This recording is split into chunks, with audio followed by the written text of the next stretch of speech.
Why Pakistan sought ceasefire? We know that it was announced late in the evening yesterday. But the reasons why the country, Pakistan, sought ceasefire is as follows. 11 Pakistan Air Force bases were destroyed. Pakistan air defense systems were completely demolished.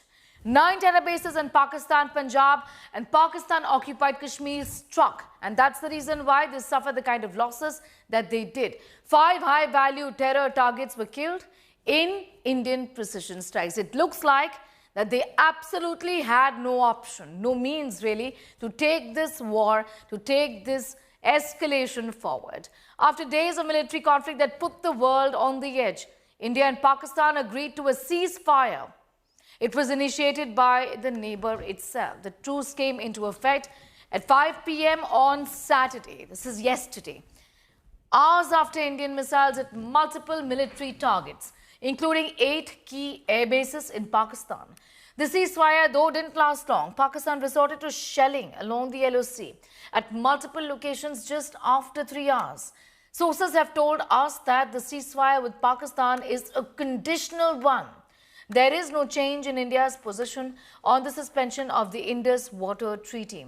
Sources have said the United States played a role in de-escalation by placing direct pressure on Pakistan and linking the provisional release of $1 billion International Monetary Fund loan to immediate acceptance of the ceasefire, with the remainder contingent on full compliance.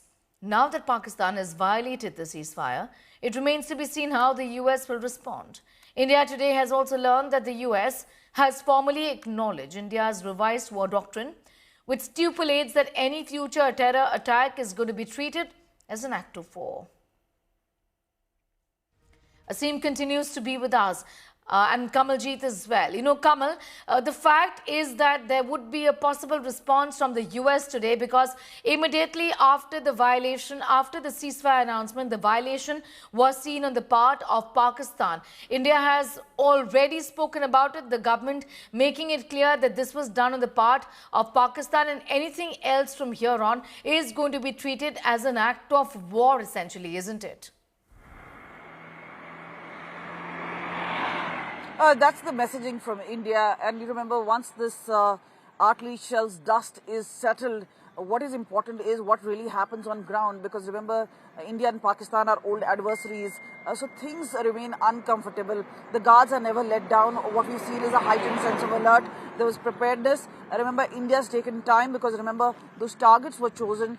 There was preparations because India knew very well. And what we saw was a firearm exchange, especially at the line of control earlier on as well, as soon as the Pahalgam terror attack happened, because Pakistan knew there would be retribution coming in, and coming in very soon. And that is why what we also saw, sooner they started with the artillery shelling. That is also because what we saw was in Samba, where BSF neutralized 7 of the heavily guarded terrorists. This is where what we also know is that there is an attempt by Lashkar-e-Taiba, Jaish-e-Mohammed to actually unleash Fidain attacks in Jammu and Kashmir and even parts of Punjab. So there is a sense of heightened alert, because remember, even these terror organizations who keep meeting Pakistani army as well as the establishment will only listen a certain way, because India has hit them home. And this is where it's going to hurt them. Top relatives of Maulana Masood Azhar being targeted and killed.